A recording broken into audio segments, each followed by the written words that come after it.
guy, for an 80-year-old, he's got some stamina behind him, and none of the Democrats stood up to applaud these people. So you can see where those guys are. They are literally against America. If they're in red states, the red states are flying. If they're in blue states, everyone's leaving for a red state. He said New York, they expect to be able to pick up buildings in New York for cents on the dollar. And when I mean cents, he's talking 10 cents on the dollar, not 50 cents or 90 cents. And that's pretty much how Donald Trump made his career, by the Commodore Hotel and then Trump Tower was during the late 1970s, early 1980s, when New York was in a massive slump. It was a shithole, and a real shithole, worse than what it is now and that, but it's headed back that way. And in my mind, that is pure treason. And if that is your stance, there should be an automatic way of throwing you either in jail, out, definitely out of politics, but possibly in jail for treason against the country. All politicians should have no allegiance to any other country other than the one that they represent. Most of Trump's policies are Democrat policies. The deportation of migrants is an Obama policy. Oh, excuse me. The closing the southern border is a Clinton policy.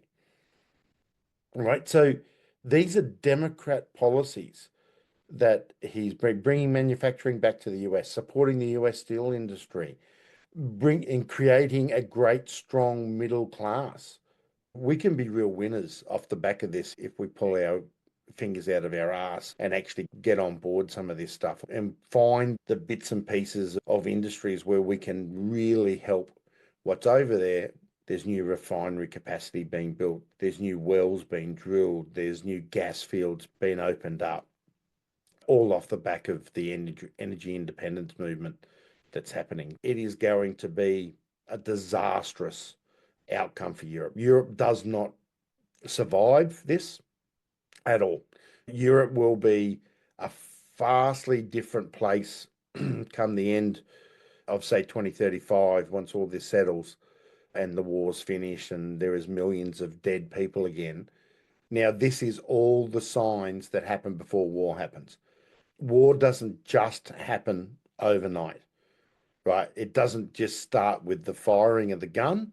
It starts with the 3, 4, 5 years beforehand, or 10 years beforehand, of all the moves made by politicians all along the lines to drive it to the point where there is no other outcome other than to shoot your way out. Governments drive the population to a certain point where talking and voting no longer fixes any of the problems. So the only way to fix it is shoot your way out of it. Iran. The only way Iran's getting out of the tyrannical way that it's in is it's going to have to fight some sort of civil war. It's going to be messy. But that's because people got complacent. We allow our politicians to steal our money by borrowing more. And we've got to get smarter about who we vote into our chambers. They're dumb as a fucking box of hammers because they come from the position of self-interest all the time. Watch out, people, because war is coming and we're going to end up with it on multiple fronts. The money that is being seized by the EU is about $250 billion, but Russia holds over $500 billion of EU assets, which it has now seized. It's the counter move. If you have assets in Europe, I would be removing them into Asia in a millisecond. And as I've said in a few of these things before, the precursor to anything to do with war or anything to do with any action is the movement of money, the movement of assets, because those in the know don't want their assets confiscated during war. Now, the sanctions on Russia have been a greatest gift to Russia because it's basically made Russia self-sufficient. It's made the Russian economy grow beyond anything that it ever would if it wasn't sanctioned.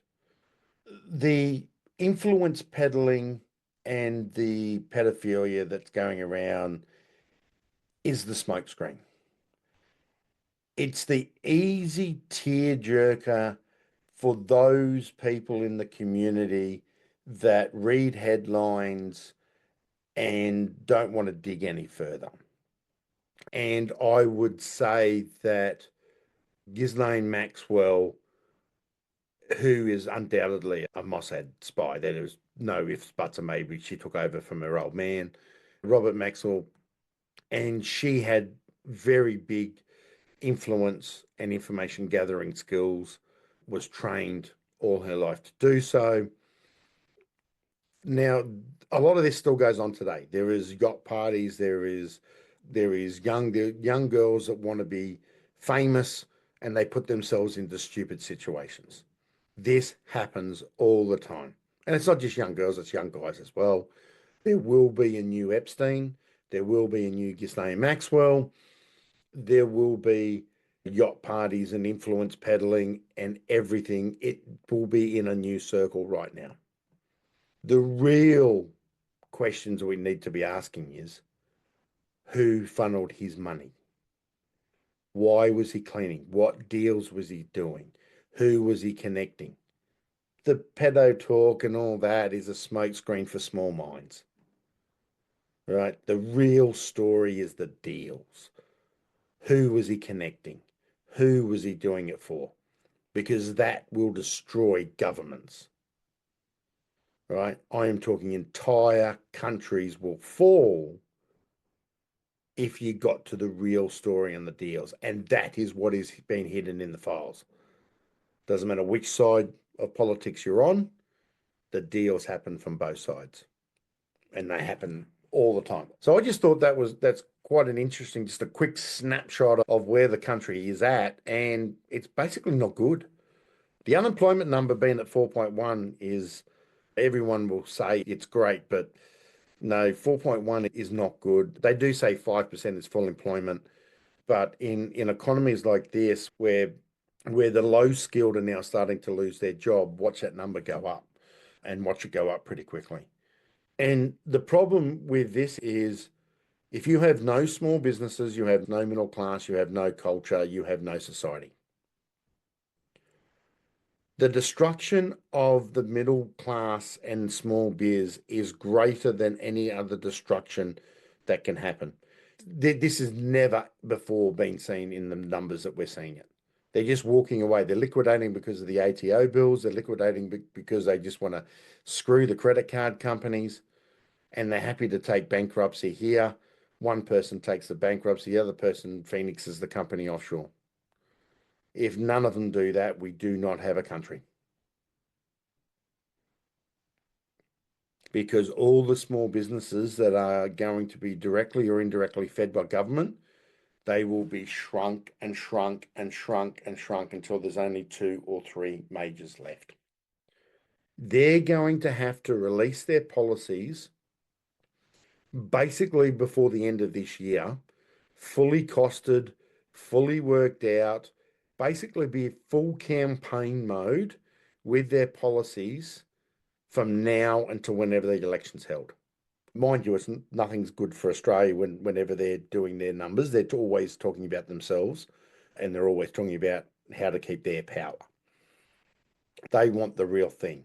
They want real hard socialism, right? But the libs have to find out where their new base is and they have to find a new base quick and they need to tailor their policies to that base and they need to tailor their policies there very quickly. You can actually just plow yourself through it, grab a cup of coffee, a couple of hours on the couch, and just plow through the DOJ website. You can find some interesting stuff in there. So the two-party preferred here, I would just scrap it and go, it's a waste of fucking time. The headlines in the news are deflecting that Labor is losing votes. If One Nation do very well in South Australia, the ALP will run shit scared, because they will want their own power base and to keep power. Like, it's on life support. At 26%, mate, they're in the ICU. They've got bloody drips and machines and everything going. but the ALP's just been hit by a car or a truck, and it's about to join the LNP in life support. The majors are on life support or heading to life support. This is also the time when independents can do the best. So if you've got a very well-known independent and they are known in the community, normally people know the name but don't know why they know the name.